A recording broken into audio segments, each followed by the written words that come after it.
Assalamualaikum warahmatullahi wabarakatuh. Bismillah, alhamdulillah, assalatu wassalamu ala rasulillah, la haula wa la quwata illa billah, amma ba'd.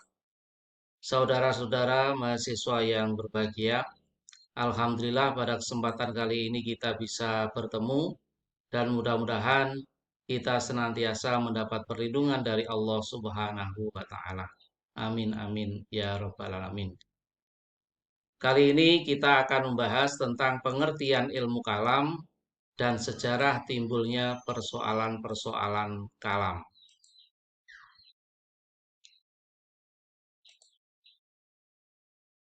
Pengertian ilmu kalam. Menurut Ibnu Khaldun, ilmu kalam ialah ilmu yang berisi alasan-alasan mempertahankan kepercayaan-kepercayaan iman dengan menggunakan dalil-dalil pikiran dan berisi bantahan terhadap orang-orang yang menyeleweng dari kepercayaan-kepercayaan aliran golongan salaf dan ahlus sunnah. Sedangkan menurut Abdul Razik, ilmu kalam adalah ilmu yang berkaitan dengan kaidah-kaidah imani yang dibangun di atas argumentasi rasional. Dari beberapa pendapat para ahli tadi, bisa disimpulkan bahwa ilmu kalam adalah ilmu yang membahas berbagai masalah-masalah ketuhanan dengan menggunakan argumentasi logika atau akal atau filsafat.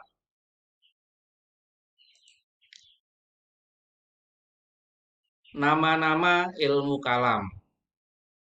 Ilmu kalam disebut juga dengan ilmu tauhid karena ilmu ini membahas tentang masalah-masalah keesaan Allah. Kemudian ilmu kalam juga disebut dengan ilmu aqaid atau ilmu akidah. Karena ilmu ini juga membahas tentang masalah akidah atau keyakinan yang harus dimiliki oleh seseorang. Kemudian ilmu ini juga ilmu yang disebut dengan ilmu usuluddin karena ilmu ini membahas tentang pokok-pokok agama. Yang keempat, ilmu kalam juga disebut dengan fikih akbar. Menurut sebagian ahli, ilmu agama itu disebut dengan ilmu fikih. Sedangkan ilmu fikih dibagi menjadi dua. Yang pertama fikih akbar yang membahas tentang masalah ketuhanan. Kemudian yang kedua adalah fikih asghar yang membahas tentang ibadah dan muamalah. Kemudian ilmu kalam juga disebut dengan teologi Islam atau ilmu ketuhanan yang berdasarkan ajaran-ajaran Islam. Ini beberapa sebutan lain dari ilmu kalam. Kemudian dasar-dasar ilmu kalam. Yang pertama adalah Al-Quran. Di dalam Al-Quran banyak sekali tentang konsep-konsep ketuhanan. Di antaranya misalnya dalam Al-Quran surat Al-Ikhlas. Qul huwallahu ahad, Allahus somad, lam yalid walam yulad, walam yakul lahu kufuwan ahad. Yang kedua tentang hadis. Di dalam hadis juga banyak sekali konsep-konsep tentang ketuhanan. Ini juga menjadi dasar ilmu kalam. Yang ketiga, pemikiran manusia. Sebagaimana kita ketahui bersama bahwa ilmu kalam dibangun di atas logika atau pemikiran manusia. Dan pemikiran manusia ini juga diakui di dalam Al-Quran. Kemudian yang keempat, dasar ilmu kalam adalah insting manusia. Secara instinktif atau secara naluriah, manusia itu memang meyakini adanya Tuhan. Ini beberapa dasar-dasar ilmu kalam. Berikutnya, sejarah timbulnya persoalan kalam. Sejarah timbulnya persoalan kalam bermula dari Khalifah Utsman bin Affan. Ahli sejarah menggambarkan Utsman sebagai khalifah yang lemah, yang tidak sanggup menentang keinginan keluarganya, yang berpengaruh untuk berkuasa di pemerintahan.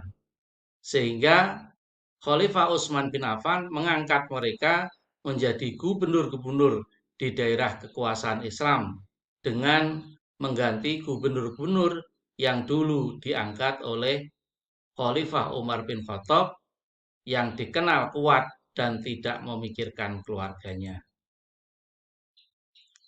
Hal ini menyebabkan kekecewaan di kalangan umat Islam. Akhirnya sekitar 500 orang melakukan pemberontakan di Mesir sebagai reaksi atas diberhentikannya Gubernur Umar bin As yang diangkat Umar bin Khattab dan digantikan dengan Abdullah bin Sa'ad bin Abi Syar dari keluarga Utsman, yang berujung tewasnya Utsman bin Affan yang disebut dengan peristiwa fitnah akbar oleh pemuka pemberontak Mesir, yaitu Abdullah bin Sabah.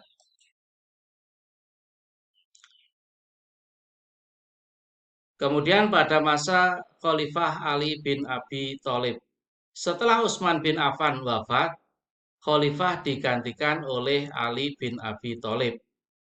Ali bin Abi Thalib segera mendapat tantangan dari berbagai pihak, salah satunya dari Muawiyah bin Abi Sufyan, Gubernur Damaskus dari keluarga Utsman bin Affan, yang menuntut agar orang-orang yang terlibat dalam pembunuhan Utsman bin Affan segera diadili dan dihukum. Sehingga terjadilah perang Siffin. Saat pasukan Muawiyah terdesak, Amr bin As, tangan kanan Muawiyah, mengangkat Al-Quran ke atas sebagai ajakan damai. Kuro dari kalangan Ali mendesak Ali menerima tawaran itu. Sebagian pasukan yang lain menolak. Namun akhirnya Ali memilih menerima dan terjadilah arbitrase atau tahkim. Bermula dari peristiwa arbitrase atau tahkim inilah lahirnya aliran-aliran kalam. Kelompok pendukung Ali yang tidak sepakat dengan tahkim, dia menyatakan mengundurkan diri dukungannya kepada Ali, kemudian membentuk kelompok yang disebut dengan Khawarij.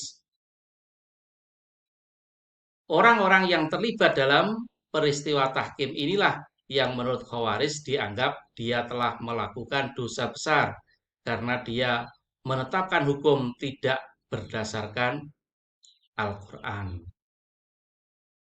Malam yahkum bima anzalallah faulaika humul kafirun. Ini yang dijadikan sebagai dasar Khawarij yang menetapkan bahwa orang yang menetapkan hukum tidak berdasarkan apa yang diturunkan oleh Allah, dia adalah kafir. Menurut Khawarij, pendosa besar adalah kafir atau murtad, karena itu wajib dibunuh. Lahirnya Khawarij memicu lahirnya aliran yang kedua, yaitu Murji'ah. Menurut Murji'ah, pendosa besar atau orang yang berbuat dosa besar tetaplah mukmin dan bukan kafir. Tentang dosanya diserahkan kepada Allah Subhanahu wa taala. Apakah Allah akan mengampuni atau tidak? Kemudian dari kedua aliran ini muncullah aliran yang ketiga, yaitu Mu'tazilah. Menurut Mu'tazilah, pendosa besar bukan kafir, bukan pula mukmin. Mereka menempati posisi di antara kedua posisi mukmin dan kafir, yang disebut dengan al-manzilah bainal mangzilataini.